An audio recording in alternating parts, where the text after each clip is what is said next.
Queridos amigos e amigas desta instituição tão abençoada, quero cumprimentar os amigos da mesa, congratular os amigos da arte. Estava aqui organizando os equipamentos, mas não pude deixar de notar e de ser contaminado pela arte, pela boa arte que foi aqui apresentada por eles.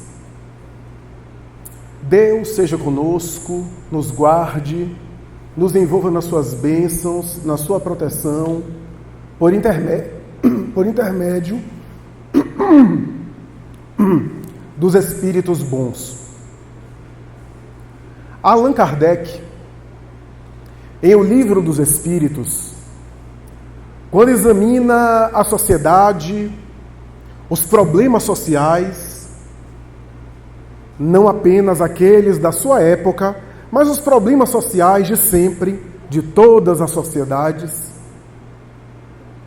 tentando aprofundar e entender as grandes questões da dinâmica social, da vida exterior no interrelacionamento social, vai fazer uma pergunta, conforme se lê no item 775 da obra citada: qual seria para a sociedade, como efeito, o relaxamento dos laços de família? E os espíritos bons, aquelas entidades angélicas que acompanham e que têm acompanhado o progresso e o desenvolvimento espiritual e social do planeta, respondem em uma síntese maior. Seria um retorno ao egoísmo. Em algumas traduções está uma recrudescência ao egoísmo. A partir daí, o codificador então estabelece que, em uma nota de rodapé, que os laços sociais são indispensáveis para o progresso. Por sua vez, continua o codificador, os laços de família são indispensáveis para os laços sociais. Graças a isso, o que Allan Kardec queria estabelecer ali de maneira básica é que os vínculos da criatura, no início da sua jornada na Terra, o que significa dizer na infância, passa por algum contato com figuras adultas, com figuras parentais, e essa socialização inicial é básica, referência ou marca que ele levará para a sociedade mais global. Antes de Émile Durkheim, o famoso pai das ciências sociais, um dos 3 nomes mais importantes, talvez o mais importante desses 3 nomes, da sociologia, Durkheim vai estabelecer a famosa frase tão conhecida das pessoas, que a família é a célula básica da sociedade, ou a célula máter da sociedade. Allan Kardec o disse antes, melhor dizendo, os espíritos disseram a Allan Kardec antes disso. Em O Livro dos Espíritos, na parte Lei de Sociedade. Curioso notar que essa questão e essa informação espiritual de que o relaxamento dos laços de família produziria uma recrudescência, um retorno ao egoísmo, dá a ideia de que com a evolução haveria um fortalecimento dos laços familiares. O que é verdade. É verdade porque a noção de laço de família por afeto é uma noção relativamente nova. Foi quase que ontem, grosso modo aqui falando, 300 anos para cá, que o conceito de vínculo familiar por afeto se estabeleceu como instituído na sociedade. Para nós parece estranho perceber isso, mas é verdade. É porque a gente ainda não visualiza, não consegue percorrer os caminhos históricos a longo prazo para perceber que nem sempre foi assim.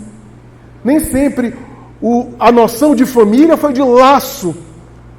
A noção de família em muitos tempos anteriores, era de arranjo político, de formação de propriedade, de reunião de patrimônio financeiro, de conciliábulos e acordos entre famílias que casavam os seus filhos.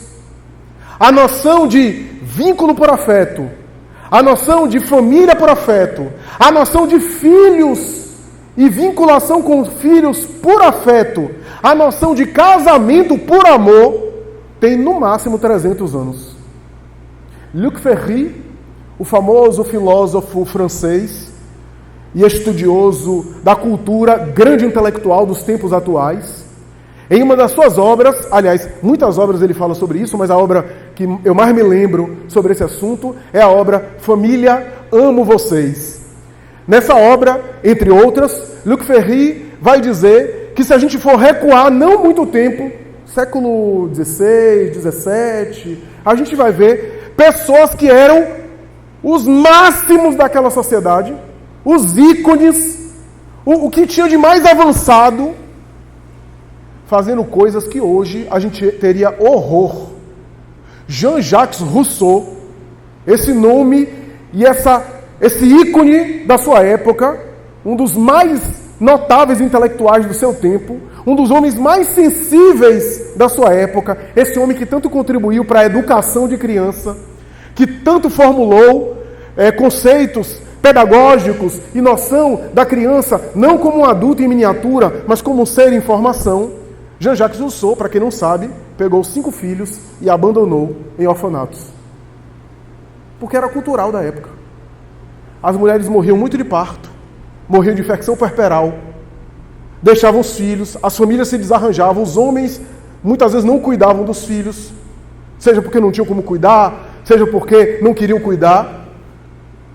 E mesmo um nome como esse, coloca todos os filhos em orfanato. Livros da época falam das crianças participando da vida dos adultos, vendo os adultos praticarem sexo.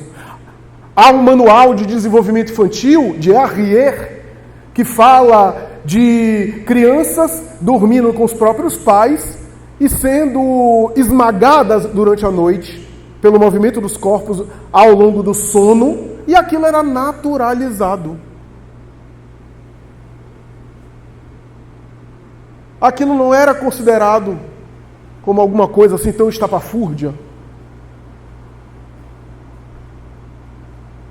Se você perguntasse ao homem da Idade Média, você se casou, você vai se casar por amor? Ele vai dizer, casamento por amor? Não, Deus me livre. Casamento por amor é muito frágil. Não. A gente se casa por outros motivos. Motivos mais sólidos, mais concretos. Amor se tem com as amantes. É isso que o homem boêmio, o homem da Idade Média, iria responder. As mulheres nem se fala, porque as mulheres não se casavam, as mulheres eram casadas. Que, aliás, essa, segundo Luc Ferry, foi a grande virada histórica, quando as mulheres romperam com a cultura de que os pais a casavam e, não, portanto, não eram mais casadas, optavam por casar, o casamento por amor, que, grosso modo, inaugura aí a era moderna, o período moderno. Laços, portanto, de amor. Luc Ferry vai dizer mais. Vai dizer, antigamente, o que é que era sagrado? Aliás, a noção de sagrado tem a ver com a noção pelo qual você se sacrifica, tá? Tudo que é sagrado para você é tudo aquilo pelo qual você dá a vida. A expressão, inclusive, sacrifício é a junção de 2 termos em latim, ofício sagrado, sacro ofício. Ou seja, algo pelo qual você se sacrifica. Daí a noção do pensamento religioso surgir a partir do sacrifício, do holocausto. Holocausto de animais, oferenda aos deuses, de plantas, holocausto de seres humanos e assim por diante. Daí Jesus, na Páscoa, na sua Semana Santa, que era uma Páscoa judaica, espiritualizou aquele sacrifício, que era um sacrifício do cordeiro na Páscoa. Ele toma o lugar do cordeiro e sacrifica-se, se auto-imola por opção, no símbolo de que como diz Allan Kardec, o sacrifício não era mais pelo sangue, mas pelo espírito. Né? O sacrifício mais agradável a Deus, diz Kardec, não é do corpo, mas é o sacrifício dos vícios, é o sacrifício do ego, é o sacrifício das más paixões. Ora bem, Luc Ferry vai dizer que o novo sagrado, o sagrado pelo qual as pessoas se sacrificam hoje, não era o sagrado pelo qual as pessoas se sacrificavam no passado. No passado, quanta gente se sacrificava por religião? O líder religioso induzia e as pessoas iam.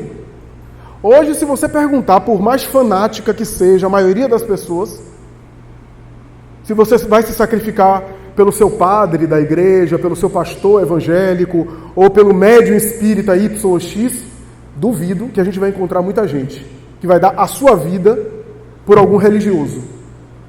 Sacrifícios políticos no passado, ideais tanto de esquerda quanto de direita, eram motivos para as pessoas optarem por doar a própria vida.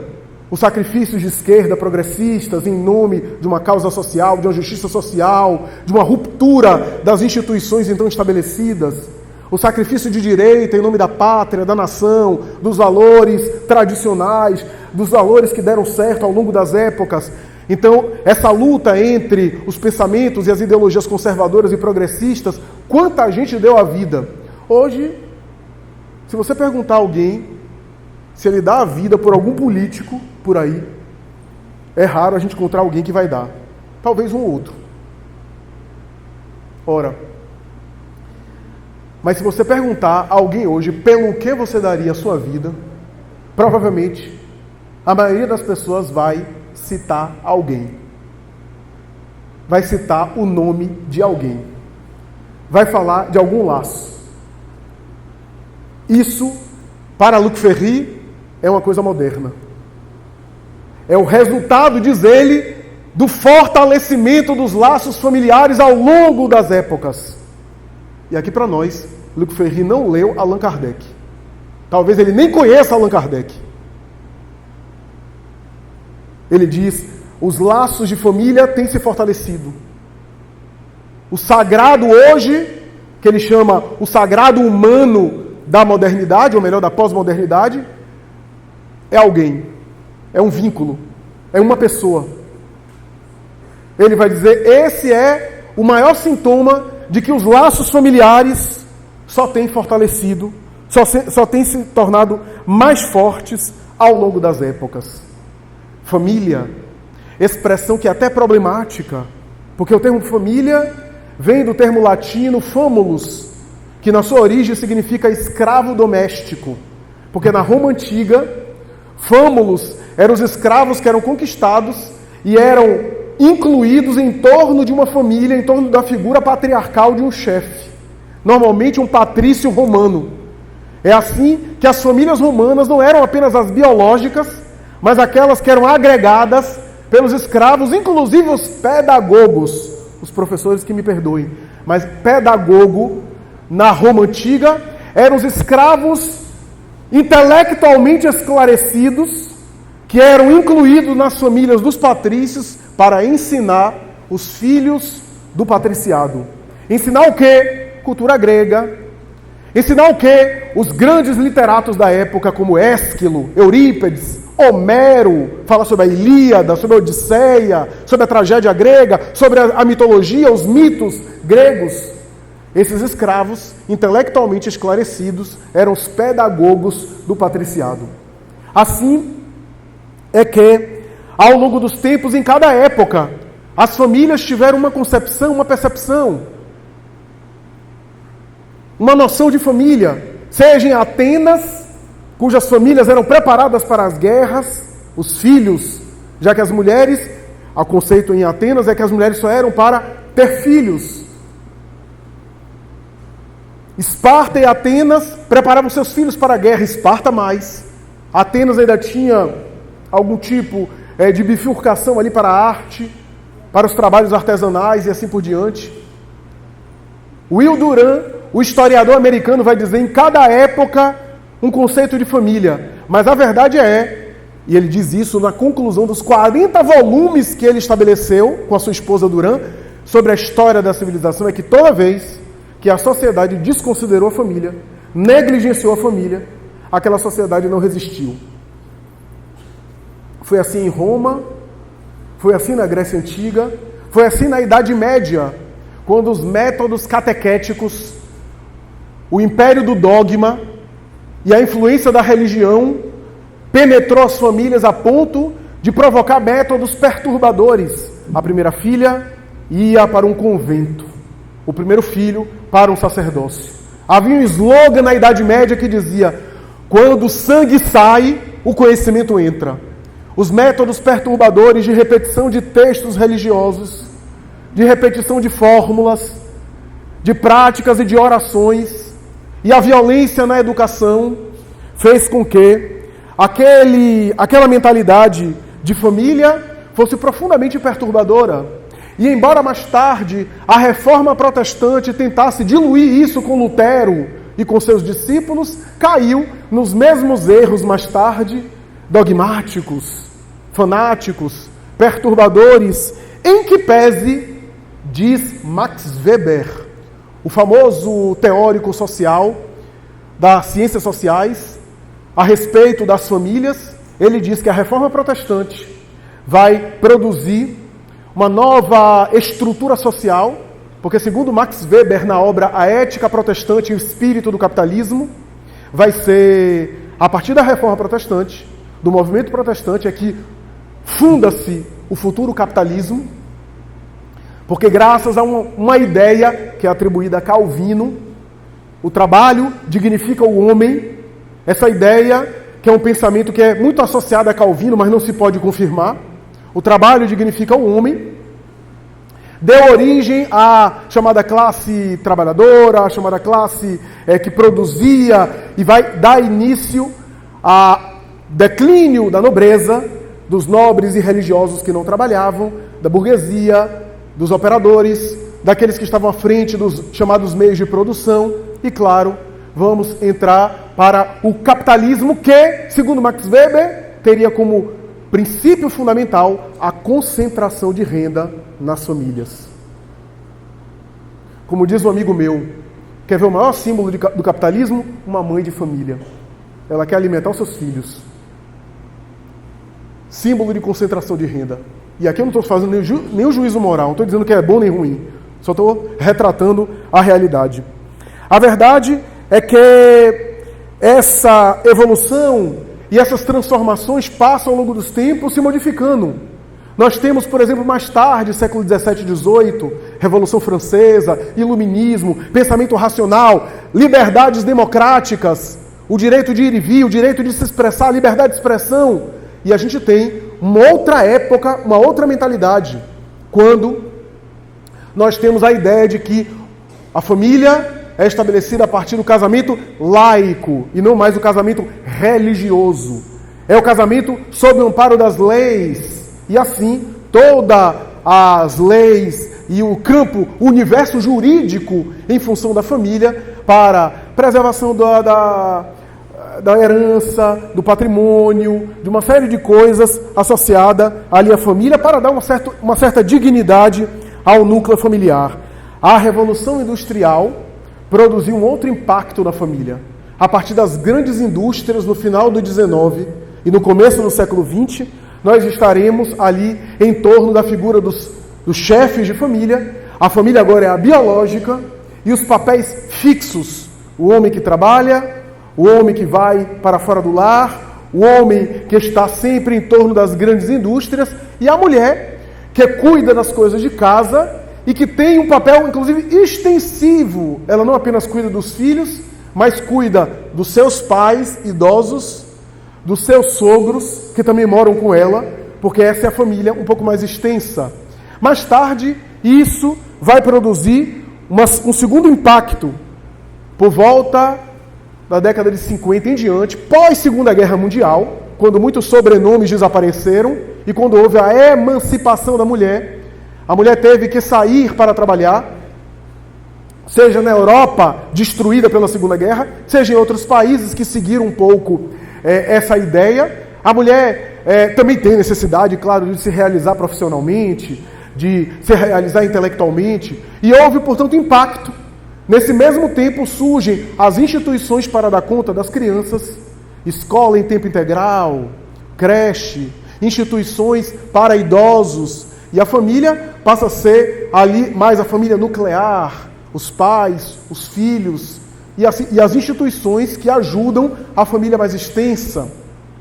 Vamos ter, portanto, esse impacto que vai colaborar com uma nova mentalidade em torno da família. Mas é no século XX, por exemplo, que a gente teve uma série de intelectuais, artistas e pensadores que criticaram a família.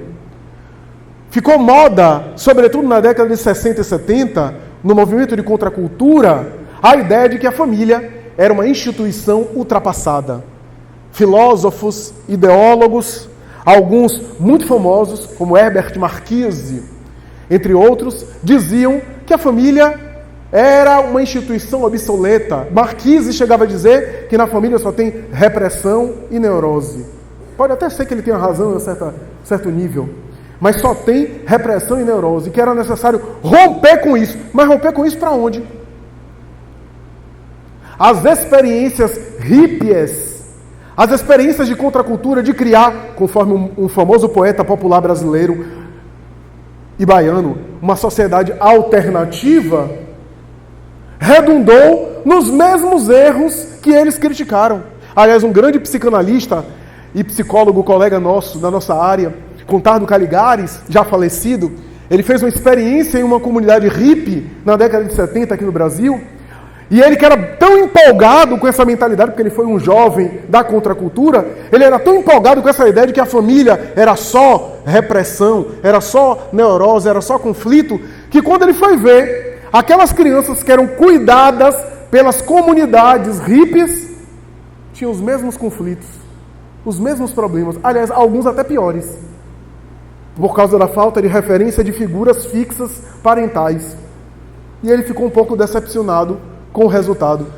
Então, por mais que se tente romper com a família, se cai em um outro modelo de família. Para melhor ou para pior. A verdade é que todas essas tentativas não geraram uma geração. Se você for olhar para a geração, por exemplo, da contracultura, não durou 20 anos. Que era uma geração que apregoava também o rock and roll, mas também muita droga, e o sonho hippie, que acabou, como dizia John Lennon, depois de uma volta da viagem à Índia. A verdade é que, como diz Sigmund Freud, desde tempos primitivos, para Freud, quando houve o tabu do incesto, obra Totem e Tabu, ele estabeleceu que a noção de família surgiu em sociedades antigas, em sociedades arcaicas, quando houve a proibição do incesto. Isso é, a interdição de relações sexuais de parentes de primeiro grau. A partir daí, surgiu na mentalidade psíquica do ser humano a noção de um núcleo familiar. Totem e Tabu, que também produziria uma espécie de mal-estar da cultura, outra obra de Freud, que ele fala que a sociedade, e para a gente viver em sociedade, a gente precisa reprimir alguns impulsos nossos. Não dá para viver só no instinto. Experimente viver instinto, você não vive em civilização. Se você for colocar tudo para fora o que os seus instintos desejam, você não consegue viver em sociedade. Para eu conseguir viver em sociedade, eu preciso reprimir, em certa dose, alguma parte dos meus instintos mais agressivos. Freud vai dizer que essa repressão produziu cultura e sociedade, mas também produziu um mal-estar no sujeito. E esse mal-estar é inevitável. O mal-estar do chamado neurótico, expressão que ele tanto usa na psicanálise. E ele diz que não tem como fugir daí.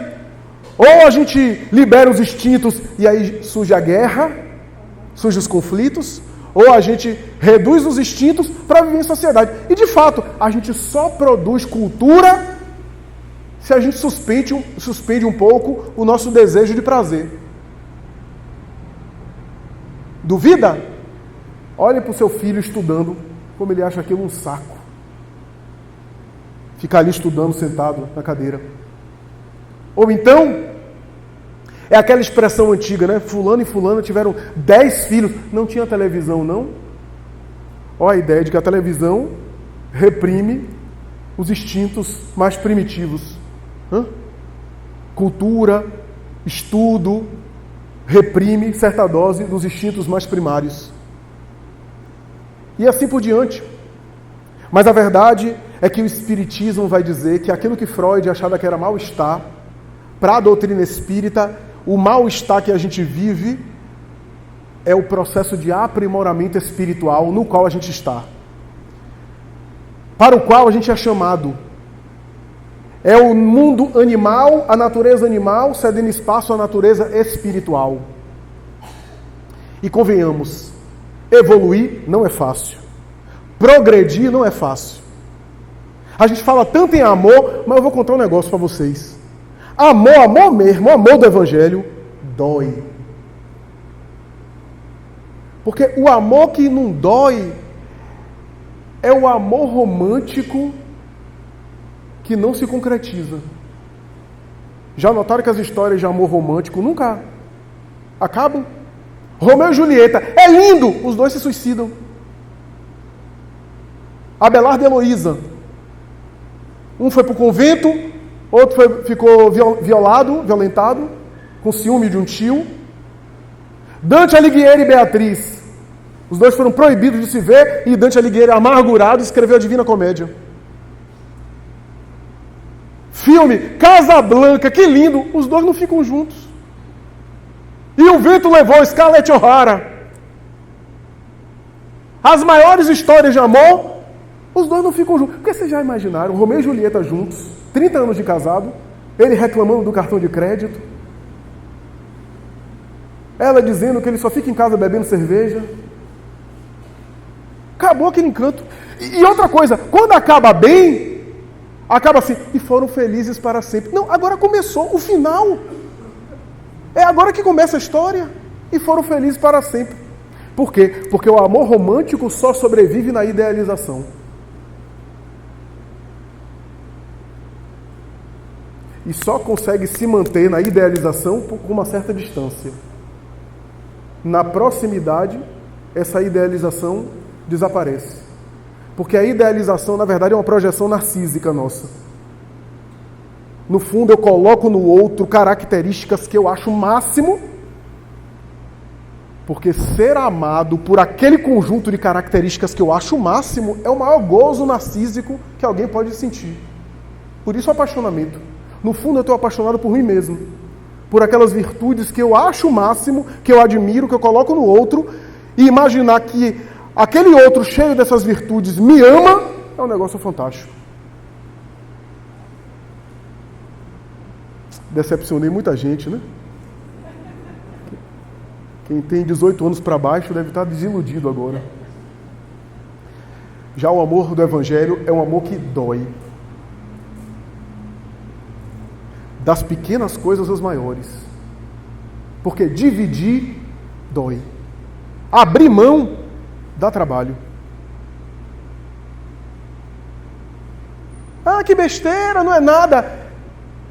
Eu estou namorando com ela, tão engraçada, ela sempre chega atrasada no namoro. Poxa, ele é tão bacana, aquele aventureiro, né? De vez em quando, chega assim sábado, meio-dia, ele diz, meu amor, bora, bote a mochila aí nas costas, bora fazer uma trilha. Só que quando ela está com 3 filhos, os 3 assim carregando, e ele, em cima da hora, sábado, quer fazer trilha e quer levar todo mundo, como é que fica? Por aquilo que ela se apaixonou, é justamente por aquilo que talvez ela vá se separar. O mesmo motivo. O amor do Evangelho dói. Que abrir mão. E não precisa ir muito longe, não. Eu vejo casais brigando com quem fica o controle da televisão.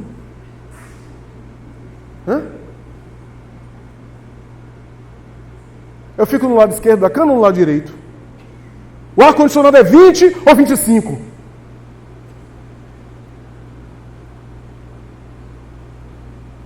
Eu gosto de dormir com luz tudo escura. Não, eu gosto de dormir com o abajur ligado.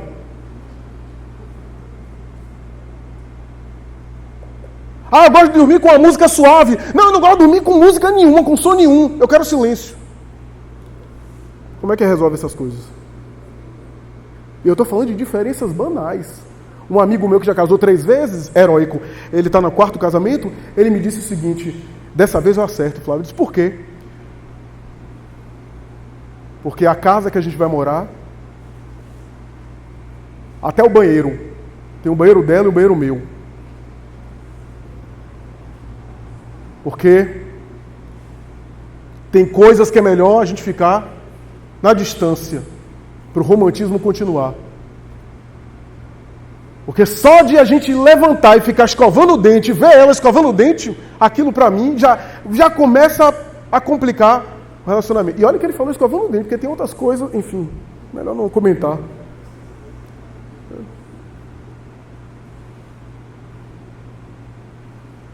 Mas isso também não soluciona.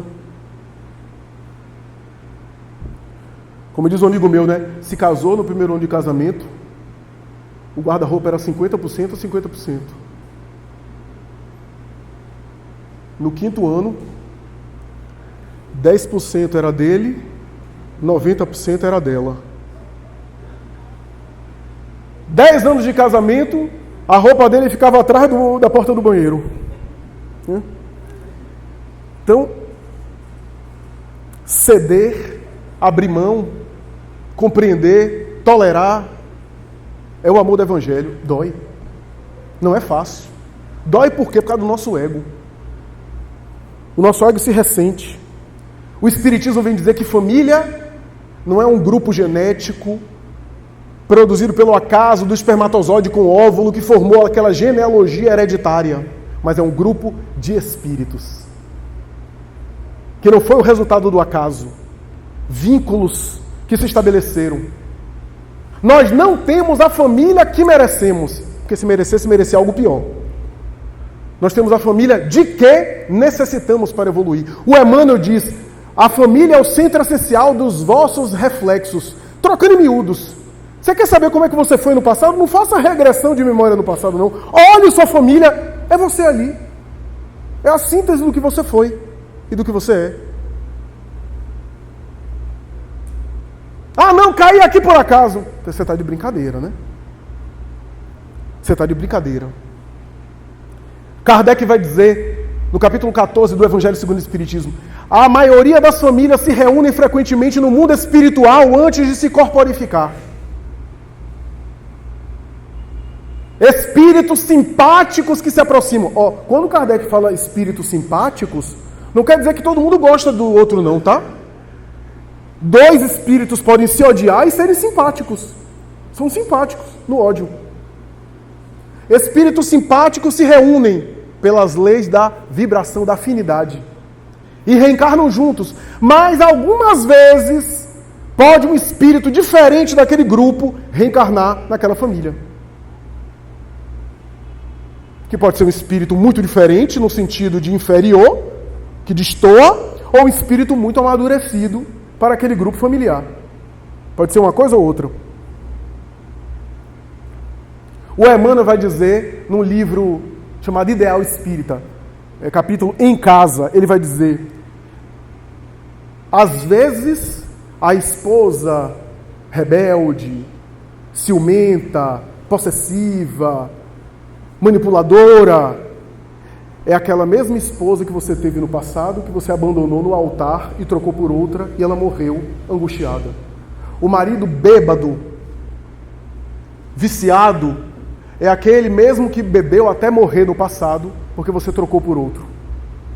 O filho ingrato, que gratuitamente lhe agride, é aquele mesmo filho abandonado numa casa de misericórdia, relegado à indiferença, ou expulso do ventre pelo crime do aborto, e que agora voltou a você, para que você possa conduzi-lo com acolhimento e afeto. E assim por diante. Ele vai falar que nada justifica os comportamentos equivocados de agora, mas porque pelo menos as antipatias gratuitas, o mal-estar, quantas vezes eu ouço isso, confidências muito pessoais. Eu amo minha família, mas fulana, tal filha, ou Beltrana, minha irmã, ou fulano, meu pai. Eu não tenho motivo, mas até o toque me causa mal-estar, me causa incômodo. Quando tem dia das mães, dia dos pais, eu abraço, eu dou presente, mas por dentro, Flávio, eu fico com reminiscências de outras encarnações. Não faça regressão de memória, não. Regressão de memória não é para descobrir o que os outros foram. Quando é problema de relacionamento, regressão de memória não é indicado. Não faça não, que vai piorar a situação. Porque o esquecimento do passado abafa determinados sentimentos que complicariam o relacionamento de agora. As antipatias de agora, você sabe o que fazer. Treinar o amor. Independente do que houve, você sabe o que fazer. Treinar o afeto. Fazer todo o bem possível. Mas isso não significa que você está na família. Eu vejo muita gente dizendo, minha missão aqui na Terra, nessa encarnação, é salvar a minha família. Você não salva ninguém. Você está aqui para salvar a si mesmo. E o salvar a si mesmo é se aperfeiçoar. Ah, mas meu filho foi para o caminho do mal, se drogou, é um filho drogado, é um filho viciado. Eu tenho responsabilidade. Talvez tenha, talvez não. Depende. O livro dos Espíritos fala que se o pai ou a mãe fez o que pôde, o filho tomou o caminho do mal, é porque cedeu às suas tendências do passado. Se ele fez o mal, escolha dele, mas que eu fui negligente, se a gente foi omisso, se a gente não colaborou como deveria, a gente pode ter uma parcela de responsabilidade, sim. Mas a gente fez o que podia. Ele também tem o livre-arbítrio, ele teve a escolha. Nós não somos responsáveis pelo livre-arbítrio alheio, sobretudo em adultos. Na infância a gente impõe. É um dever nosso, a gente impõe. Porque a criança, às vezes, não tem uma mentalidade de chegar aqui, pode se jogar daqui e se machucar. Mas à medida que ele vai... Veja, o que é amor em uma fase é desamor em outra. Quando vai ficando adulto, a gente não pode impor. Eu já falei aqui, que certa vez, há muitos anos, aqui nesta casa, quando eu acabei, uma senhora disse assim, eu queria que você conversasse com meu filhinho, que ele não me obedece. Eu disse, ele está aqui? Tá. Quantos anos tem ele? 35. Não me obedece. Chegou tarde demais.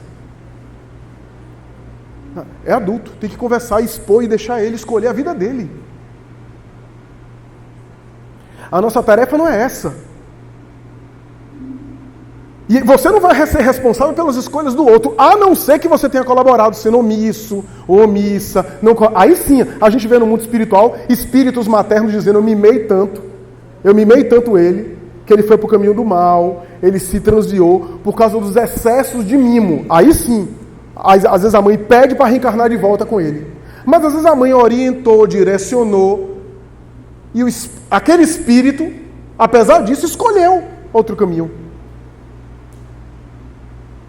Ah, mas eu não vou abandonar. Não abandone. Não abandone. Mas também não destrua a família por causa de um. Às vezes o filho é drogado, tá tirando as lâmpadas de casa, roubando as coisas de casa para vender, para comprar droga, tá batendo em todo mundo, agredindo em todo mundo. Você chama, você já é adulto, vou fazer o seguinte, vou providenciar outro lugar para você morar, porque eu não posso, em nome de um, destruir os demais. Você não está falindo na reencarnação, a depender da situação, você está repensando o relacionamento. Para não destruir toda a família por causa disso, não acontecer uma tragédia. Você não está abandonando. Eu já te dei a orientação, você não quer, você vai morar em outro lugar agora, eu vou ajudar você a ir para outro lugar, até pago, se for o caso, vou pagar uma moradia para você.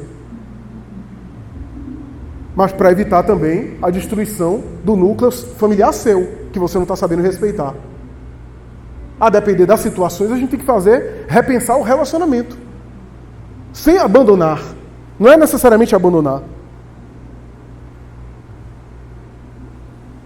O nosso dever em família é evoluir. Se a gente fosse responsável por tudo o que os familiares nossos fazem, se a gente fosse totalmente responsável, pergunta que eu faria aqui, você acha que Jesus foi responsável pelo suicídio de Judas? Porque Judas era discípulo dele e Judas se suicidou. Não. Jesus deu a luz que ele deu a mensagem que deu e fez o correto. Pedro negou, Tomé abandonou, Judas optou pelo suicídio. O que a gente precisa fazer é dar o nosso exemplo, fazer o correto. Se a gente se dedica ao correto, o outro responde se quiser. A gente dá o exemplo. É o nosso maior discurso. É o exemplo. O espírito evolui pelo intelecto e evolui pelo moral. No intelecto a gente até evolui sozinho, mas o moral a gente só evolui nos relacionamentos. Esse é o ninho e é o nó da família. Nos relacionamentos. Nenhum espírito evolui moralmente, senão pelos relacionamentos. Por quê? Porque as virtudes são praticadas na vida de relação. Como é que eu pratico a paciência? Com os outros. Já pensou treinar paciência com Chico Xavier? Aí é fácil, né? Treinar paciência com Irmã Dulce? Não, eu treino paciência com aquela pessoa difícil. Hã? O perdão, como é que eu treino o perdão? Diante de ofensas. É na vida familiar que eu treino essas coisas para depois treinar na família mais universal. É na vida familiar que eu desenvolvo a habilidade de saber o quão íntima é aquela relação que eu estabeleço com aquela pessoa e o quão distante. Cada relação que a gente estabelece com pessoas, a gente tem que saber o quanto de intimidade a gente vai ter e o quanto de distância a gente vai ter. Esse traquejo, tem gente que não tem gente que não aprendeu isso. Se acha íntimo de todo mundo. E tem gente que é tão retraído que não consegue ter proximidade com ninguém, calor humano com ninguém. Na vida de família a gente treina isso. Essa proximidade ou essa distância, saber que cada relação é uma, saber o lugar que você tem em cada tipo de relacionamento. Em cada relação que você estabelece. E saber que o que eu faço agora, eu construo minha família de amanhã. Isso é lei na obra espírita, ok? Quem lê o Nosso Lar vai ver o pai de André Luiz nas regiões de sofrimento com as duas amantes que ele teve. Com as duas amantes. A mãe de André Luiz, que não precisa reencarnar mais, não precisava reencarnar mais, disse assim, eu vou reencarnar com ele. Vou receber ele de novo como marido. Olha que André Luiz era machista. Mas quando André Luiz ouviu isso da mãe, disse, não, mãe!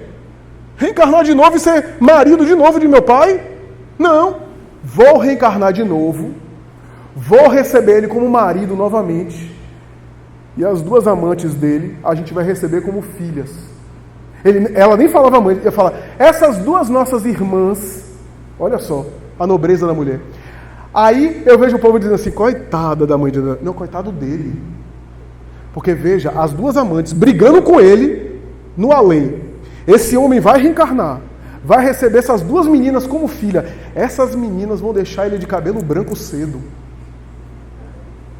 Porque se eu me envolvo com amantes e eu vicio elas, eu recebo elas como filhas viciadas. Vai dar um trabalho a essas meninas. Vai ser uma perturbação na vida desse sujeito.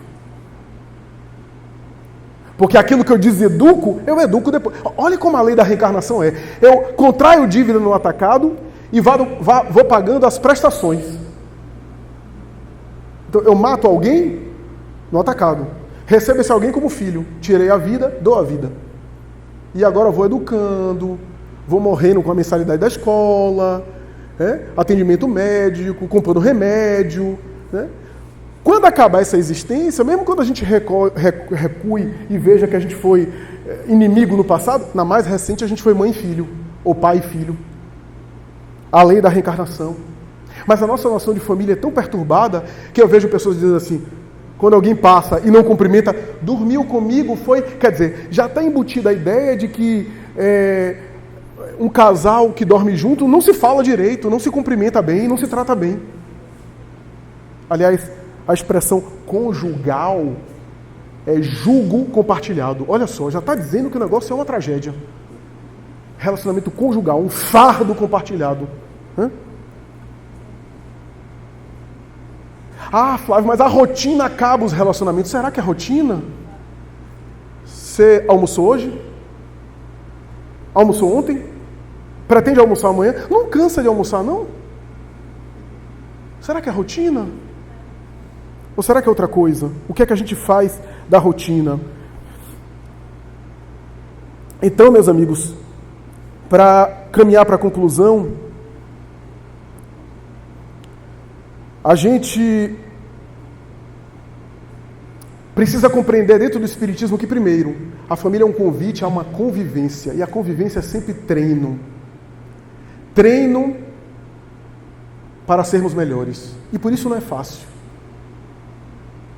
Como diz um amigo meu, é uma verdadeira fisioterapia do espírito.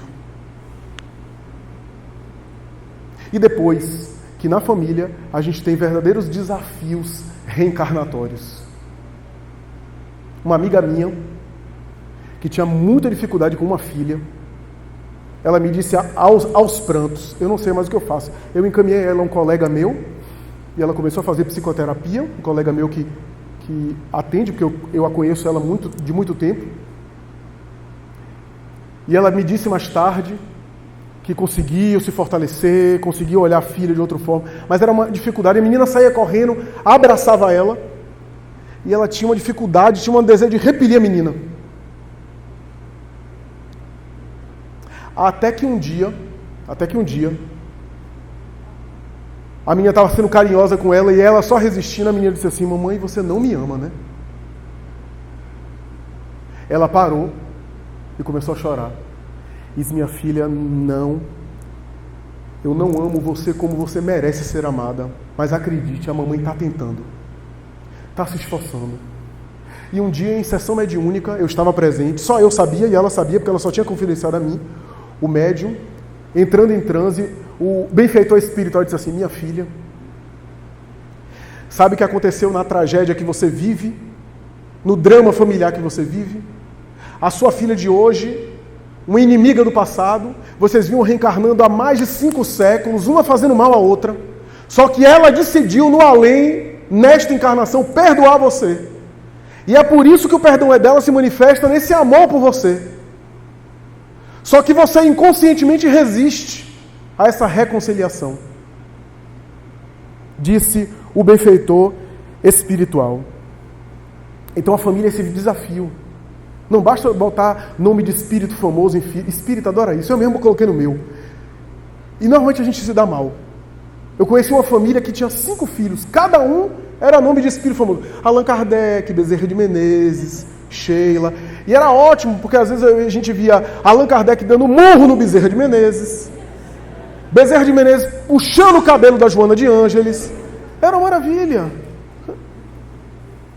Então, o desafio é esse. Porque às vezes na família a gente tem espíritos com quem a gente foi muito afetuoso e está ali também para educar o amor e sublimar os sentimentos.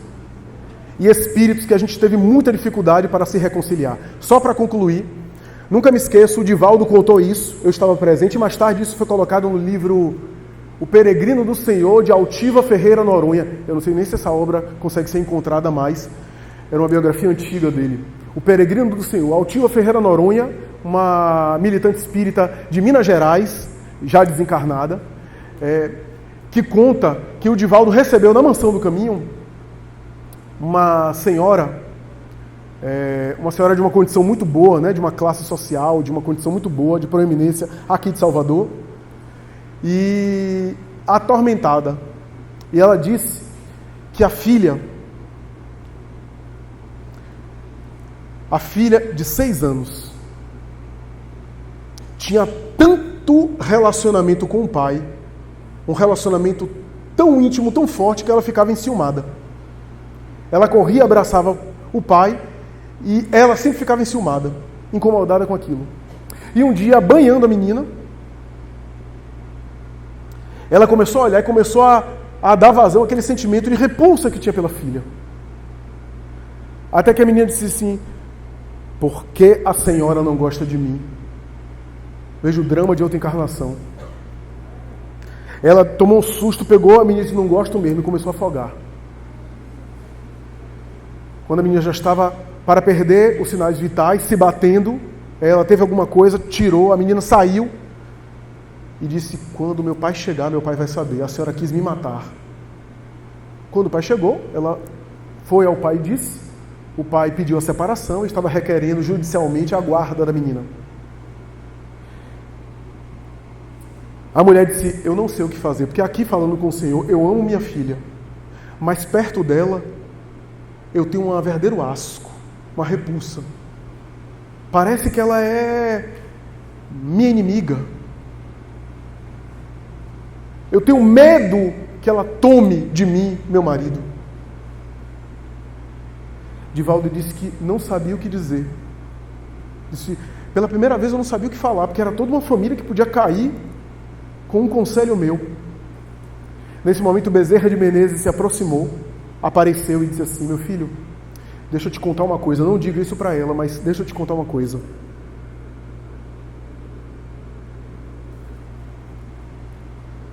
A filha de hoje é a esposa traída de ontem.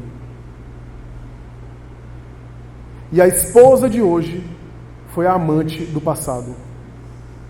A amante voltou como esposa e a esposa traída voltou como filha, para sublimarem e dignificarem esses sentimentos.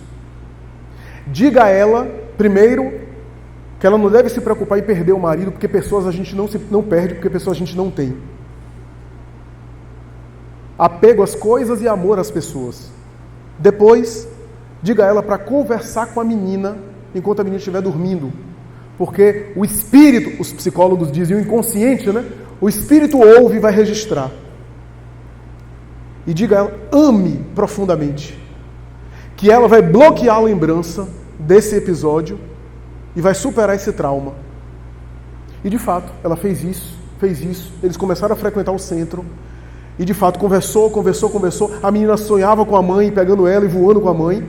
E aquele drama, aquele episódio, bloqueou, houve um esquecimento. Ficou no período infantil. E regularizou ali o relacionamento familiar. Família, portanto, é um desafio.